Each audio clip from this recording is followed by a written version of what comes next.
mga kababayan. Diyos me, perdon, Robin Padilla. No, ang pagdepensa mo sa paggamit ng mga alias sa confidential funds, dinala mo sa isang argumento ng mga bayani at maging ang NPA ay nadamay na din. Na para bang pareho lang ang konteksto ng paggamit nila ng mga alias at ng mga pangalang lumitaw sa mga dokumento sa paggamit ng confidential funds ni Sara Duterte. Naniniwala po ba kayo na ang ating mga bayani ay may mga alias?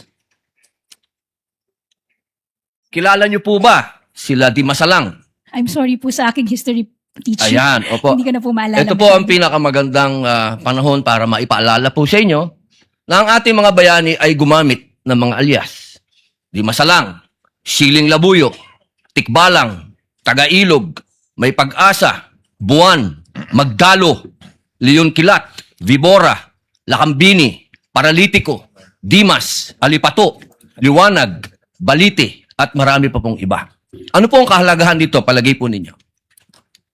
Ang alias po, anong kahalagahan? Well, first, sir, Your Honor, I cannot comment because I'm not sure of the circumstances surrounding their use of alias. Under the anti-alias law, sir, inaalaw naman po yung paggamit ng alias provided kailangan po nakabanggit din, nakadisclose kung ano yung real name.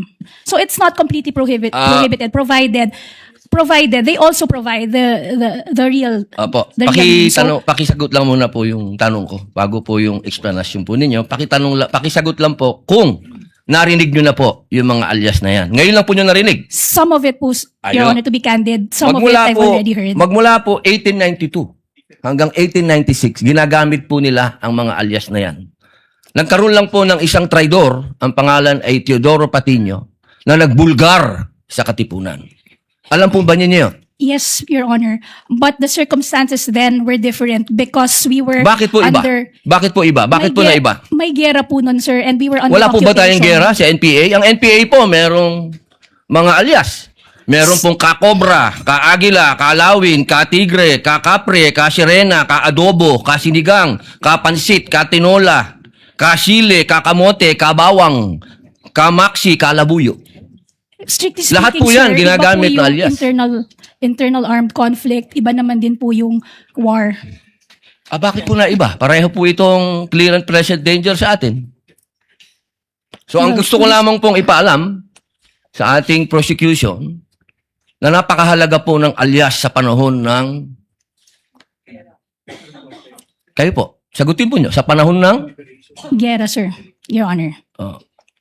Ang confidential po. Ang pagkilos confidential ay napakahalaga at hindi po ginagamit ang pangalan at hindi po pumipirma. At alam niyo po ba, noong September 12, 1896, anong nangyari? Nagkaroon tayo ng 13 martires. Yung mga nagtraidor ay itinuro ang mga totoong pangalan, totoong lugar, kung nasaan yung mga sumusuporta sa Katipunan. If I may, Your One Honor. last na lang po. Kindly wind One up, last na lang po. If I may, Your Honor, just address your question earlier. With all due respect, Your Honor, the prosecution respectfully submits that whether the use of alias is allowed or not and whether it's necessary or not, to us, that is a non-issue because that was never raised Hindi po by pwedeng the... maging non-issue sapagkat ito po ang ipinalalabas ng prosecution. If I may, Na Your may Honor, mga pangalan, na mga katawa-tawang pangalan. Mas nakakatawa po itong mga pangalan nung mga nangyari nung araw. Robin Padilla, no, tandaan mo, hindi pareho. Napakalaki ng pagkakaiba ng alias ng confidential funds na ginawang katawa-tawa kaysa dun sa mga alias na ginagamit sa pakikibaka at ng mga bayani. No, tandaan mo yan, Robin. Bumalik ka sa pag-aaral. Ay nako. Ang mga revolusyonaryo at mga lumalaban sa diktadura ay gumagamit talaga ng mga alias dahil buhay, kalayaan at seguridad nila ang nakataya. Ang alias ay bahagi po ng underground struggle laban po sa kolonyalismo, diktadura o armadong tunggalian. Ang layunin niyan ay protektahan ang pagkakakilanlan ng tao at ng mga organisasyon. Pero kapag ang pinag-uusapan ay pera ng bayan, ibang usapan yan, Robin. No, tandaan mo ha, ibang usapan yan. Hindi ang pwedeng sabihin natin na ang alias na ginagamit sa intelligence operative ay pwede mo nang gumamit ng alias para sa accountabilidad, no? Tandaan natin ha, sino ba ang tumanggap ng pera? Para saan ang pera? May operasyon bang isinagawa? No? May sapat bang mga dokumentasyon, resibo, at papaano papapatunayan na ang bilyon-bilyong piso na pera ng taong bayan ay talagang ginamit sa tama para sa lehitimong confidential operations? Dito lumalabas na below sea level talaga ang argumento ni Robin Padilla. Hindi porket may alias ang isang bayani, mga rebelde o intelligence operative ay maaari nang maging justifikasyon ang mga alias sa kahit anong transaksyon ng ating gobyerno.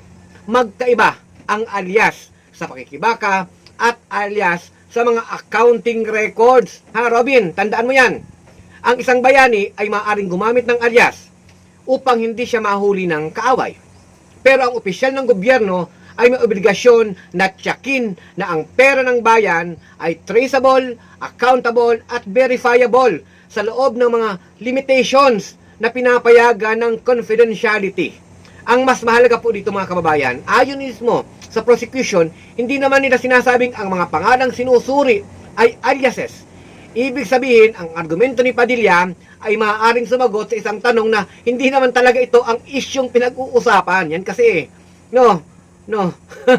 Yan. At huwag nating baligtarin ang usapan mga kababayan. Hindi problema po ang alias.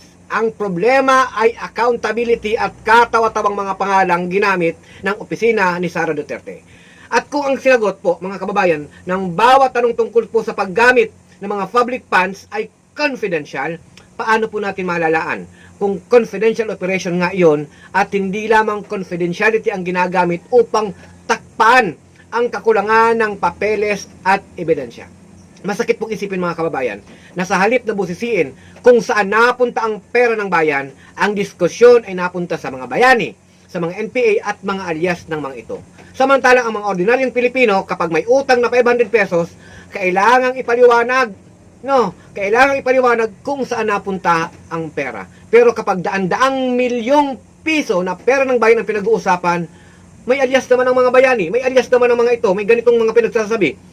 Mga kababayan, gumagana ang demokrasya ng Pilipinas dahil sa kaakibat na kasagutan kung saan ginasta ang pera. Ang bayani po ay hindi ginawang halimbawa upang gawing normal ang kawalan ng transparency. No, dapat busisiin natin kung saan napunta ang confidential funds. Tandaan po natin, ang pagtatanong kung saan napunta ang pera ng bayan ay hindi po yan trolling. No, wag mong sasabihin na Robin Padilla na trolls itong mga nagtatanong na ito sa iyo.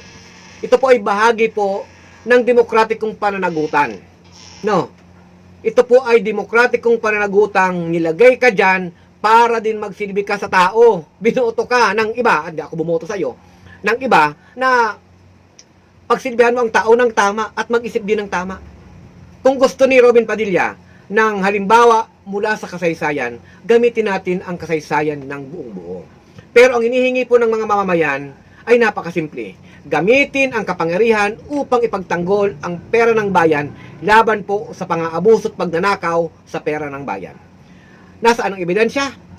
Kung saan napunta po ang pera ng mamamayan. Yan po ang kailangan nating sagutin. Tandaan natin, magkaiba ang security of identity ng underground resistance sa financial accountability ng pampublikong pondo. Kaya Robin Padilla, malaki po ang pagkakaiba ng mga alias na ginagamit sa confidential funds kaysa sa alias na ginamit ng mga bayani. Tandaan mo yan.